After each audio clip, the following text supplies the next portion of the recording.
this is Pam coming to you from Stationery Nerd. Today we're going to look at the Piccadilly Essentials Notebook. And I know that this is one that's been around forever and they have a ton of options in their line, but today we're going to look at the most basic version that I picked up that's called the Essentials Notebook. So first of all, let's talk about the size. This is actually smaller than A5, and let's just compare how much smaller. This feels more like a moleskin size, so you can see that it is about a ½ an inch shorter or narrower than a traditional A5. This is a Leuchtturm. So let's actually look at the exact measurement on that. So, I am referring to the spec sheet that I have created for all of the journals that I have reviewed on the website. There's about 30 of them, more coming actually. And you can pick this up for free as a free download at stationarynerd.com/journals. So the Piccadilly is actually measuring 8.3 by 5.1. So that does make it about almost 3/4 of an inch narrower than the true A5. Piccadilly also has the Essentials Notebook in a B5 and a B6. So if you're looking for a couple of different size options, this is a good one to look at. And also they have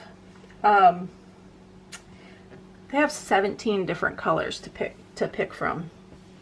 I paid $11.23 for this, and it has 240 pages, and I did pick up the lined version, and it is coming in at 80 GSM paper.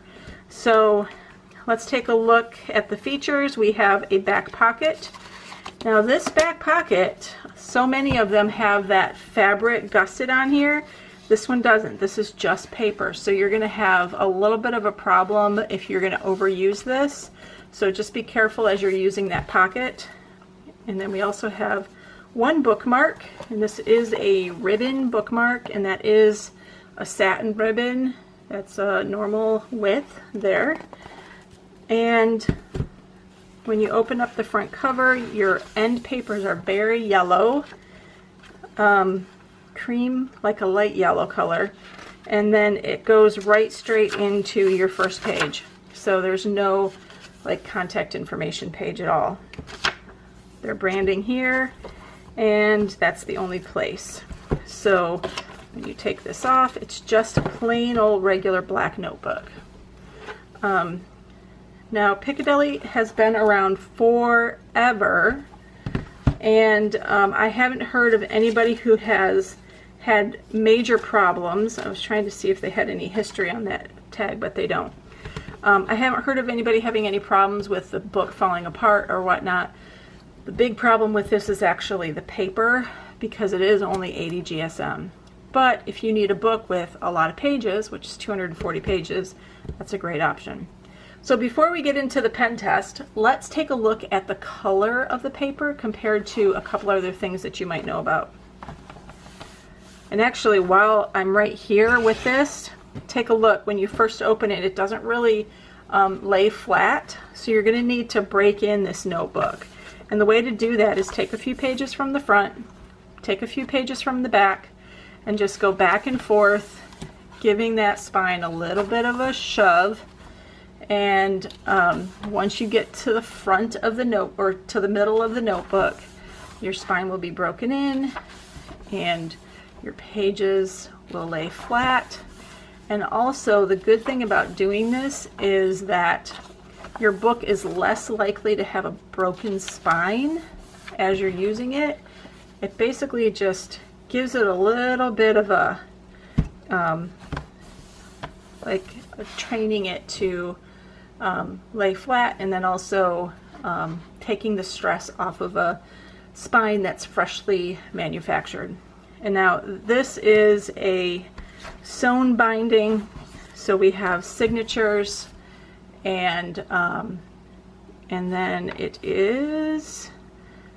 there is a glue binding on that, on each signature to keep it together. All right, now totally distracted myself. because I was trying to make it lay flat. So let's look at color here. I'm going to stick this in the back so that I don't lose it, because I would be the one to do that. So it is billed on the marketing materials as cream, and when we put it against a piece of white copy paper, you can see how cream it is. So let's just hold that there, and then let's also pull out that Leuchtturm 1917 and take a look at that paper next to this paper. Ooh, it's very much more yellow. That was super good grammar, huh? And then this is the Scribbles That Matter. This is the original version.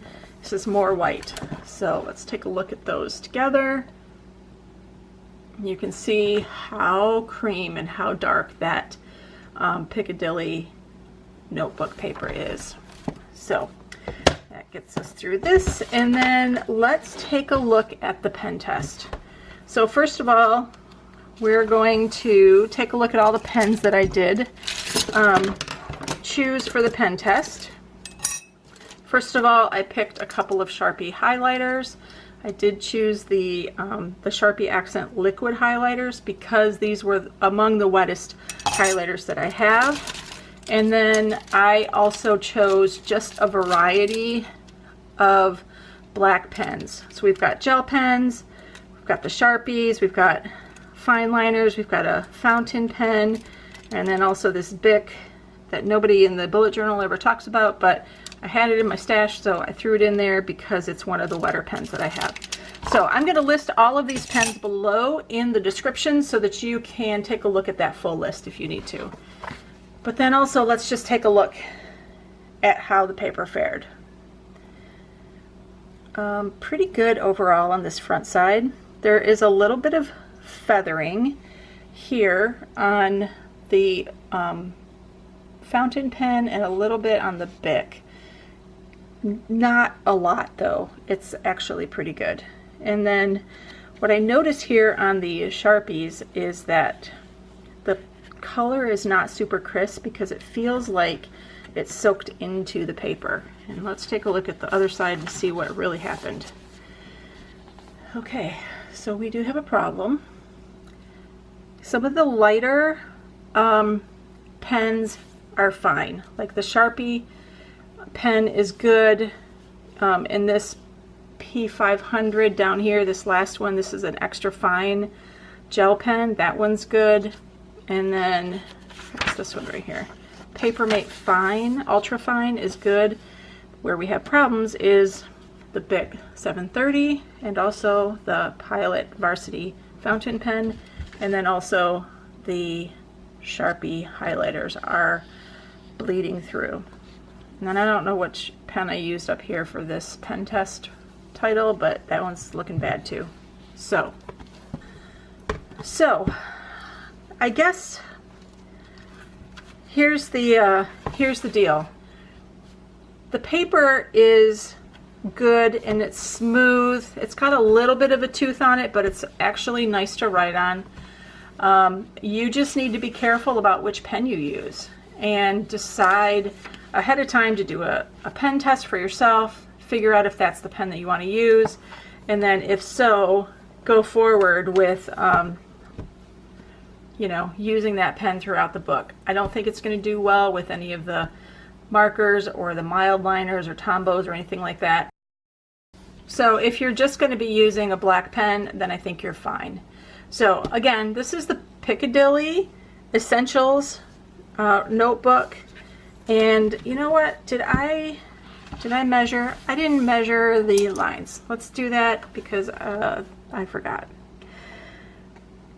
Alright, so these lines are actually pretty narrow. We're at 5mm on this. So normally college rule is at 7mm and this is at 5mm, so it's much narrower. And let's just count lines here. There is a margin at the top, but not really a margin at the bottom.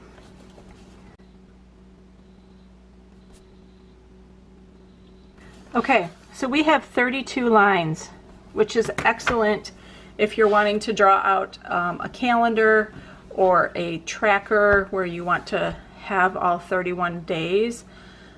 You actually have enough lines to draw out a monthly tracker, as well as, well, I have a mosquito. What's going on here? Anyway, so you've got enough lines to do your monthly tracker, which is a huge bonus because normally it's just either right at 30 or 31 or even sometimes less in some of those. So, all right, Piccadilly, let me know if you use these and if you use this one in particular or some other version of the Piccadilly brand. Until next time, I will talk to you later, guys. Bye.